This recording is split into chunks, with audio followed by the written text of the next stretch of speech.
Более 60 концертов в новом сезоне планирует дать оркестр «Ля Примавера». Насыщенный график включает фестивали «Сибирь-Европа» в Красноярске, фестиваль музыки тюркских народов, 4-й Обязов фестиваль, 3-й международный фестиваль «Ляр-де-Лярка», искусство смычка в Казани и благотворительные проекты. Солистами выступят отечественные и зарубежные звезды. Каждый концерт оркестра тематически продуман. Отдельная программа абонементных концертов создана для юных слушателей. Кроме того, сезон будет юбилейным.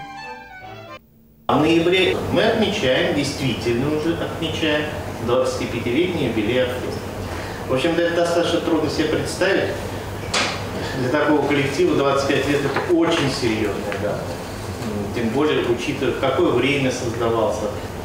И только в 1995 году оркестр получил официальный статус. И постарались сделать его еще более интересным и более насыщенным, чем прошлый. 30 августа в Казани оркестр выступит на открытии кирхи, а 3 сентября представит публике концерт с участием дирижера и композитора Айрата Ишмуратова, на котором будут исполнены его произведения.